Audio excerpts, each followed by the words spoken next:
Hello friend, my YouTube channel में आप सभी का स्वागत है। दोस्तों, हम लोग मुख्य शाखाएं का अध्ययन कर चुके हैं, उसी से रिलेटेड वीडियो है और ये ऑब्जेक्टिव का वीडियो है, तो वीडियो बने रहिएगा। अगर आप अध्ययन का वीडियो नहीं देखे हैं, शाखाएं का अध्ययन का वीडियो नहीं देखे हैं, तो आप हमारे चैनल को विजिट कीजिए, उसको पहले देखिए। इसके बाद में आपको ऑब्जेक्टिव 110% समझ में आएगा, क्योंकि उसमें हम बहुत अच्छे से वीडियो कवर करने का प्रयास किए हैं। और जो भी दोस्त अगर मेरे चैनल पर नए हैं तो चैनल को सब्सक्राइब कर लें, साथ में बेल आइकन दबा लें। चलिए वीडियो को मदद से देखते हैं, वीडियो में बने रहिएगा।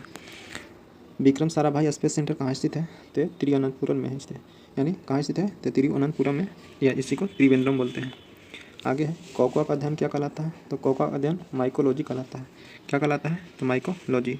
नेफ्रोलॉजी में गुर्दा का अध्ययन कहलाता है। सिको का अध्ययन क्या कहलाता है? तो न्यूमेस्मेटिक कहलाता है। यानी न्यूमेस्मेटिक सिको का अध्ययन कहलाता है। सेलुलर और मोलिकुलर जीव विज्ञान केंद्र कहाँ स्थित है? यह हैदराबाद में स्थित है। सेलुलर और मोलिकुलर जीव विज्ञान कहाँ संस्थान स्थित है? तो यह हैदराबाद में स्थित है। Centre for DNA fingerprinting and diagnostic अवस्था कहाँ स्थित है? तो हैदराबाद में स्थित है। यानी फिंगरप्रिंटिंग यानी डीएनए फिंगरप्रिंटिंग एंड डायग्नोस्टिक कहाँ स्थित है? तो हैदराबाद, आंध्र प्रदेश के हैदराबाद में स्थित है। आधुनिक वर्गीकरण का पिता किसे कहते हैं? तो लिनियस को बोलते हैं। आधुनिक वर्गीकरण का पिता किसे बोलते हैं? तो लिनियस को। बायोलॉजी का पिता, जीव विज्ञान का पिता अरस्तु को बोलते हैं। कोशिका का अध्ययन क्या कहलाता है? तो कोशिका का अध्ययन साइटोलॉजी कहलाता है। कोशिका का अध्ययन साइटोलॉजी। फलों का अध्ययन पोमोलॉजी। ठीक है। अब फंगस का अध्ययन फंगोलॉजी। ठीक है। कोशिका सिद्धांत का प्रतिपादन किसने किया था? तो स्लाइडेन एंड स्वान ने किया था। कोशिका सिद्धांत का प्रतिपादन किसने किया था? तो स्लाइडेन एंड स्वान ने किया था। शैवालों का अध्ययन क्या कहलाता है? तो शैवालों का अध्ययन फाइकोलॉजी कहलाता है। शैवालों का अध्ययन फाइकोलॉजी। नेफ्रोलॉजी गुर्दा का अध्ययन। नेशनल केमिकल लेबोरेटरी कहाँ स्थित है? तो यह पुणे में स्थित है। कहाँ स्थित है? महाराष्ट्र के पुणे में स्थित है। ठीक है। मलेरिया रिसर्च सेंटर कहाँ स्थित है? तो यह दिल्ली में स्थित है। मलेरिया रिसर्च सेंटर कहाँ स्थित है? तो यह दिल्ली में स्थित है। अंगूरों का अध्ययन बीटी कल्चर कहलाता है। यानी अंगूरों का अध्ययन क्या कहते हैं? तो बीटी कल्चर कहते हैं। अंगूरों का अध्ययन क्या कहलाता है? तो बीटी कल्चर। नेत्र रोग का चिकित्सक कहलाता है? तो ऑप्थोमोलॉजिस्ट। यानी ऑप्थोमोलॉजिस्ट किसका अध्ययन कहलाता है? तो नेत्र रोग के अध्ययन को। वेटनरी रिसर्च इंस्टीट्यूट कहाँ स्थित है? तो इज्जत नगर में है। यानी वेटनरी रिसर्च इंस्टीट्यूट कहाँ स्थित है? तो इज्जत नगर में स्थित है। कहाँ स्थित है? इज्जत नगर में।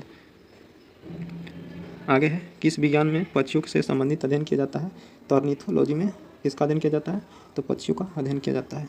प्लाज्मा अनुसंधान संस्थान कहाँ स्थित है? तो यह गुजरात के गांधीनगर में स्थित है। कहाँ स्थित है? गुजरात के गांधीनगर में स्थित है। राष्ट्रीय डेयरी अनुसंधान संस्थान कहाँ स्थित है? तो करनाल, हरियाणा में स्थित है। राष्ट्रीय डेयरी अनुसंधान संस्थान कहाँ स्थित है? तो हरियाणा के करनाल में स्थित है। वायरस का अध्ययन क्या कहलाता है? तो वायरोलॉजी वायरस का अध्ययन कहलाते हैं। वायरोलॉजी वायरस का अध्ययन, वायरोलॉजी वायरस का अध्ययन। भाभा परमाणु अनुसंधान संस्थान केंद्र यानी जिसको बार्क बोलते हैं, इसकी स्थापना 3 जनवरी 1954 ईस्वी को हुआ था और यह ट्राम्बे, महाराष्ट्र में स्थित है। आगे नेशनल ब्रेन रिसर्च सेंटर, ये कहाँ स्थित है? तो हरियाणा के गुड़गांव में। कहाँ है? हरियाणा के गुड़गांव में स्थित है। आगे है, जीवों में पाए जाने वाले रोगों का अध्ययन क्या कहलाता है? तो पैथोलॉजी। जीवों में पाए जाने वाले रोगों का अध्ययन क्या कहलाता है? तो पैथोलॉजी कहलाता है। कीटों से संबंधित विज्ञान की शाखा क्या कहलाता है? तो एंटेमोलॉजी। यानी कीट का अध्ययन एंटेमोलॉजी। कीटों का अध्ययन एंटेमोलॉजी होगा। ठीक है। जीव विज्ञान शब्द का प्रयोग सर्वप्रथम किसने किया? तो लेमार्क एंड ट्रेवेनियस ने किया था। जीव विज्ञान शब्द का प्रयोग सर्वप्रथम किसने किया था? तो लेमार्क ट्रेवेनियस ने किया था। चिकित्सा शास्त्र का जनक किसे कहा जाता है? तो चिकित्सा शास्त्र का जनक हिपोक्रेटस को बोला जाता है। और जबकि फादर ऑफ बायोलॉजी अरस्तु को बोला जाता है। ठीक है। ट्यूबरकुलोसिस रिसर्च सेंटर कहाँ स्थित है? तो यह चेन्नई में स्थित है। ट्यूबरकुलोसिस रिसर्च सेंटर कहाँ स्थित है? तो यह चेन्नई में स्थित है। सेंटर फॉर एडवांस टेक्नोलॉजी, जिसको पैट बोलते हैं, कहाँ स्थित है? तो इंदौर में स्थित है। सेंटर फॉर एडवांस टेक्नोलॉजी कहाँ स्थित है? तो मध्य प्रदेश के इंदौर में स्थित है। मधुमक्खी पालन संबंधित है? तो मधुमक्खी पालन एपी कल्चर से संबंधित है। मधुमक्खी पालन का संबंध एपी कल्चर से है। भूकंपों का अध्ययन क्या कहलाता है? तो भूकंपों का अध्ययन सिस्मोलॉजी कहलाता है। भूकंपों का अध्ययन क्या कहलाता है? तो सिस्मोलॉजी। आधुनिक वनस्पति विज्ञान का जनक किसे कहा जाता है? तो लिनियस को। आधुनिक वनस्पति विज्ञान का जनक लिनियस को बोला जाता है। किसको बोला जाता है? लिनियस का। जंतु विज्ञान का जनक किसे बोलते हैं? तो अरस्तु को बोलते हैं। ठीक है। ट्रेडमिल टेस्ट कौन सी चिकित्सा से संबंधित है? या गुर्दा से संबंधित। ये आपको इसमें जितना स्टार आप लगाना चाहते हैं लगा सकते हैं, क्योंकि ये ट्रेडमिल बहुत बार एग्जाम में पूछा गया है और क्वेश्चन में गलती हर एक व्यक्ति कर जाता है, तो आपको ये जितना भी स्टार इसमें लगा लीजिएगा बेटर रहेगा। ट्रेडमिल टेस्ट किससे संबंधित है? तो यह गुर्दा से संबंधित है। आगे है, होमो सेपियंस किसका वैज्ञानिक नाम है? तो होमो सेपियंस मनुष्य का वैज्ञानिक नाम है। ठीक है। पैंथर टाइग्रिस बाघ। ठीक है। स्वप्नों का अध्ययन तो ऑर्निथोलॉजी। स्वप्नों का अध्ययन क्या कहलाता है? तो ऑर्निथोलॉजी कहलाता है। आगे है केंद्रीय अनुसंधान यानी केंद्रीय वनस्पति अनुसंधान संस्थान कहाँ स्थित है? तो यह लखनऊ में स्थित है। कहाँ स्थित है? तो लखनऊ में स्थित है। केंद्रीय वनस्पति अनुसंधान संस्थान कहाँ स्थित है?